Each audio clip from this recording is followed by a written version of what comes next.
श्री कुकिंगमध्ये तुम्हा सर्वांचे खूप खूप स्वागत आहे।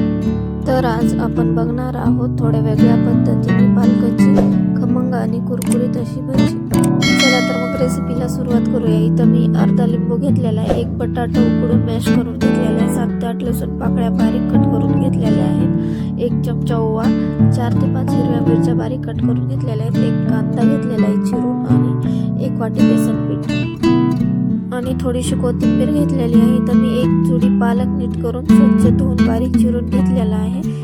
इथं मी बारीक चिरलेला लसूण घालून घेत आहे, 1 चमचा ओवा, बारीक चिरलेल्या मिरच्या आणि इथं मॅश केलेला बटाटा घालून घेत आहे, 1 कांदा बारीक चिरून घेतलेला आहे, बेसन पीठ 1 वाटी टाकून घेत आहे आणि अर्धा लिंबू घेतलेला आहे ते पिळून घेत आहे आणि थोडीशी कोथिंबीर, चवीनुसार मीठ, अर्धा चमचा हळद। हे सर्व आता मिक्स करून घ्यायचं आहे। हे बघा इथं मी सर्व मिक्स करून घेतलेलं आहे। इथं मी थोडं पण पाणी वापरलेलं नाही, पालकाला पण पाणी सुटतं त्यामध्येच हे मिक्स करून झालेलं आहे। हे पहा सर्व छान असं मिक्स झालेलं आहे। आता आपण याची भजी बनवूया। तर मी गॅसवर एक कढई ठेवून त्यामध्ये तेल टाकून गरम होण्यासाठी ठेवलं होतं। हे तेल गरम झालेलं आहे।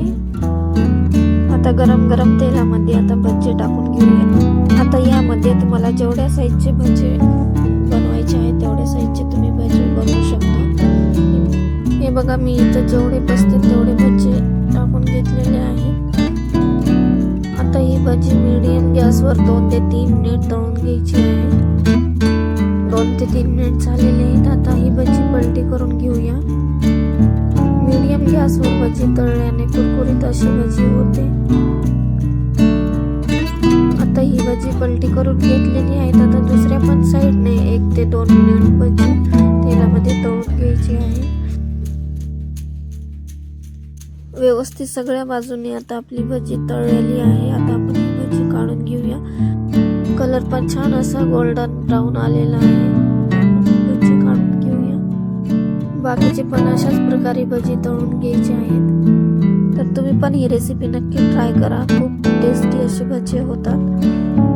तुम्हाला आजची रेसिपी आवडली असेल तर लाईक आणि शेअर करायला अजिबात विसरू नका आणि ही रेसिपी कशी वाटली ती मला नक्की कमेंट करून सांगा। अशाच नवीन रेसिपी पाहण्यासाठी चॅनलला सबस्क्राईब करायला विसरू नका। धन्यवाद।